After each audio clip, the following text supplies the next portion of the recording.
अल्लाह रब्बुल इज़्ज़त ने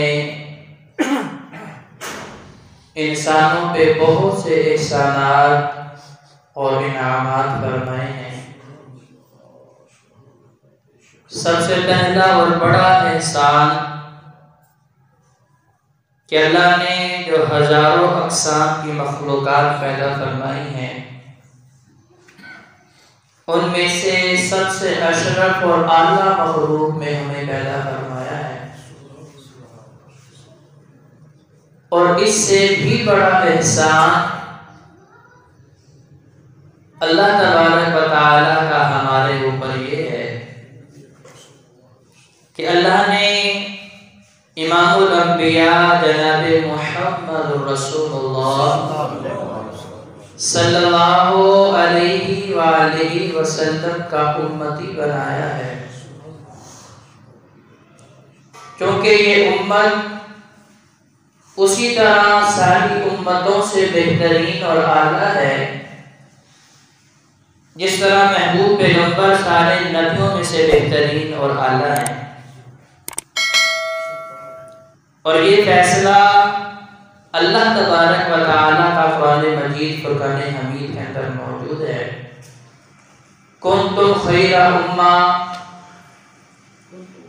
बड़ी बड़ी लाडली और प्यार वाली कौमें गुजरी हैं, लेकिन ये लक़ब किसी के हिस्से में नहीं आया कि तुम बेहतरीन उम्मत हो। ये शरफ, ये मुकाम और ये हैसियत अगर किसी को मिली है तो महबूब पैगंबर अलैहिस्सलातो व तस्लीम की उम्मत को मिली है। और मिली क्यों है? वो नबी करीम सल्लल्लाहु अलैहि वसल्लम की वजह से मिली है। क्योंकि अल्लाह तबारक व तआला ने वो ड्यूटी और वो जिम्मेदारी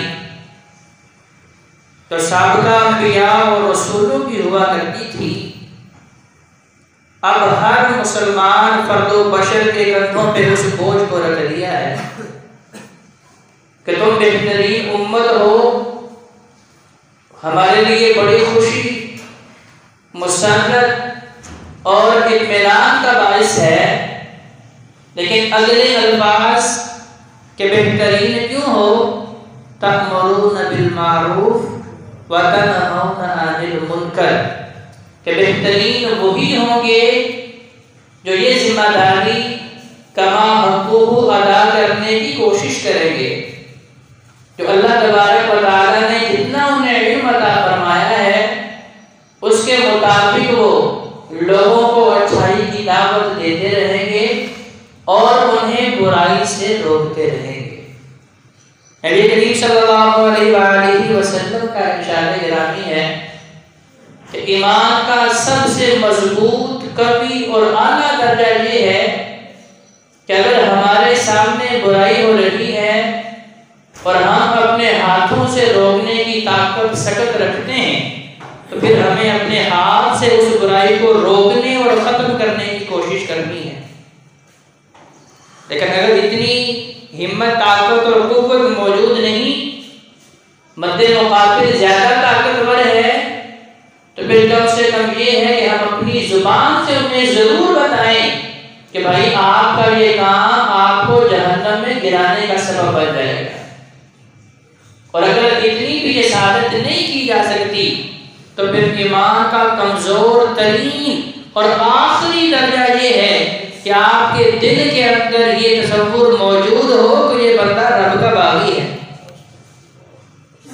ये रब का नाफरमान है, इसने जो रास्ता इंतखाब कर लिया है ये तबाही और बर्बादी वाला रास्ता है। अगर ये भी नहीं है जो तसव्वुर हमें हमारे माशरे में दिया जा रहा है कि जो जहाँ लगा है लगा रहने दे, इसका मतलब ये है कि फिर कमज़ोर तरीन ईमान से भी हमें दूर किया जा रहा है। नबी अलैहिस्सलाम ने जिस माशरे में आँख खोली, अब वो लोग बुतों के पुजारी थे, आका अलैहिस्सलाम ने ये तो नहीं कहा कि जो जहाँ लगा है लगा रहने दें, मैं दावत देता हूँ जो मान लेंगे ठीक है, जो नहीं मानते वो भी ठीक हैं, ऐसा नहीं कहा। बल्कि उन्होंने कहा कि अगर तुम नहीं मानोगे फिर जहन्नम के दहकते हुए अंगारे तुम्हारा मुकद्दर है, बिक्सल मसीर, जो सबसे बुरा तरीन ठिकाना है। तुम जहन्नम का ईंधन बनोगे। अगर तुम रब की बगावत वाला रास्ता इख्तियार करते हो, तौहीद वाला रास्ता नहीं इख्तियार करते, शिर्क के रास्ते पे चलते हो, सुन्नत की इत्तिबा नहीं करते, बिदात और खराबात की तरफ चलते हो, अपने दिल की मनमानी की तरफ जाते हो, फिर अल्लाह तबारक व तआला तुम्हारे जरिए जहन्नम को और ज्यादा भड़काएगा। अब यही तसव्वुर नबी अलैहिस्सलाम ने मुशरिकीन मक्का के सामने रखा। अल्लाह को वो मानते थे, देखिए क्या था, अल्लाह के साथ उन्होंने 360 और भी बना रखे थे अपने हाथों से तराश के, और अल्लाह तबारक व तआला की ताकतों को तकसीम कर रखा था। तो गोया कि अल्लाह का तारुफ करवाना उनके लिए कोई नई बात नहीं थी। तो रसूल आते हैं, दावत देते हैं, रब का मिशन लोगों तक पहुंचाते हैं, ये बात भी, इस बात से भी वो आशना है, मुतारिफ हैं। सबसे बड़ी चीज़ जो मुशरिकीन मक्का के लिए तकलीफ का सबब थी और जिसे मुशरिकीन मक्का सिरे से मानते ही नहीं थे और तमस्सुक का निशाना बनाते थे और नबी अलैहिस्सलाम को मुखातिब करके कहते थे कि मोहम्मद ये कैसे हो सकता है कि ये तसव्वुर जो तुम हमारे सामने पेश कर रहे हो कि इंसान ने मरना है, मनो मट्टी के नीचे मट्टी में दफन हो जाना है और मट्टी में मिल जाना है, कीड़ों मकोड़ों की खुराक बन जाना है, फिर तुम्हारा रब दोबारा जिंदा करेगा, ये कैसे मुमकिन है? तुम्हारा रब दोबारा हिसाब लेगा, ये कैसे मुमकिन है?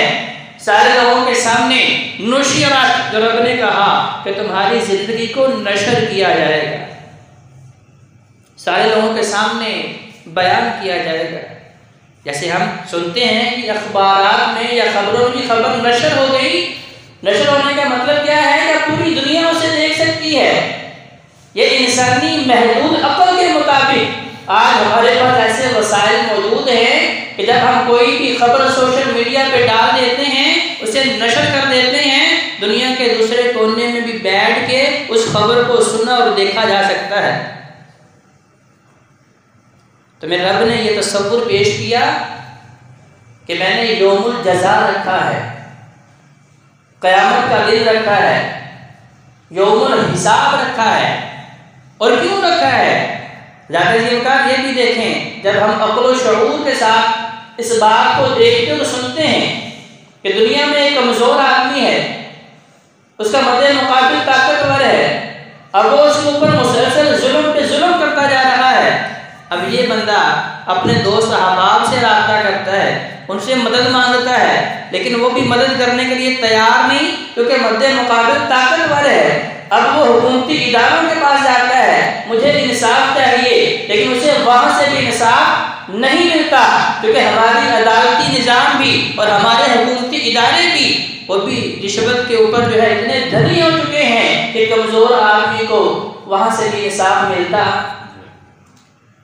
अगर रोज़े जज़ा भी ना हो, यौमुल हिसाब भी ना हो, वो खालिक़े कायनात जिसने इस कायनात को पैदा किया है और यहाँ बताया है कि तुमने जुल्म नहीं करना, लेकिन एक इंसान सारी जिंदगी जुल्म के ऊपर ही गुजार देता है, उसका हाथ जब भी उठता है माड़े बंदे का हक मारने के लिए उठता है, उसका इस्तेहसाल करने के लिए उसका हाथ उठता है। अगर उस खालिक ने जब मना कर दिया कि जुल्म नहीं करना, अगर वो पूछेगा नहीं, वो हिसाब नहीं लेगा, तो इसका मतलब ये है कि ये हुक्म देना ही फजूल है, नाउज़ुबिल्लाह मिन ज़ालिक। तो ये तसव्वुर नबी करीम सल्लल्लाहु अलैहि वसल्लम ने मुशरिकीन मक्का के सामने रखा कि सूरतुल क़यामा सूरत नंबर 75 40 आयात के ऊपर मुश्तमिल ये सूरा, और यहाँ से लेके 29वें पारे की ये आखिरी 3 सूरतें हैं और फिर पूरा 30वां पारा 37वां 30वें पारे की और 3 ये सूरतें, कि 40 सूरतें अल्लाह तबारक व तआला ने क़यामत लोगों के सामने बर्पा करने का तसव्वुर जो है इस मौजू के ऊपर अल्लाह ने 40 सूरतें नाज़िल फरमाई। इसका मतलब क्या है कि ये बहुत बड़ी हकीकत है जिसे इंसान झुटला नहीं सकता। मुशरिकीन मक्का झुटलाते थे, मानते नहीं थे। सूरह यासीन के अंदर मौजूद है कि नबी करीम सल्लल्लाहु अलैहि वसल्लम ने इरशाद फरमाया कि जब इंसान कब्र के अंदर दफन हो जाता है, उसकी हड्डियां गल सड़ जाती हैं, ख़त्म हो जाती हैं, सबसे आखिर में रीढ़ की हड्डी ख़त्म होती है, और फिर मेरा अल्लाह दोबारा रीढ़ की हड्डी से उस इंसान को दोबारा पैदा करेगा, उसे दोबारा जिंदगी देगा और मैदान महशर में जमा करेगा। अब एक मुशरिकीन मक्का में से सरदार उठा, एक इंसान की हड्डी पकड़ी, रीढ़ की हड्डी उसके हाथ आई जो इंतहाई बोसीदा हो चुकी थी। नबी करीम सल्लल्लाहु अलैहि वसल्लम के पास आके उसे मदद कहता है, मोहम्मद सल्लल्लाहु अलैहि वसल्लम, देखो इसे तो मैंने मसला है और ये मट्टी में मट्टी हो गया है, खत्म हो गया है, तुम्हारा रब कैसे पैदा कर लेगा? तो अल्लाह तबारक व तआला ने सूरह दहर के अंदर, सूरह यासीन के अंदर 25वें पारे की तफसील के साथ इस मौजू को बयान कर दिया कि इंसान तुम्हारा तसव्वुर भी मौजूद नहीं था, मैंने तो तब भी पैदा कर दिया था, तुम्हारा ढांचा मौजूद नहीं था, तुम्हारे जैसा स्ट्रक्चर किसी ने देखा ही नहीं था, किसी के वहमो गुमान में भी नहीं था कि ऐसी मशीन भी पैदा की जा सकती है कि एक इंसान के अंदर अल्लाह तबारक व तआला ने सारी कायनात के निज़ामों को फिट कर दिया है।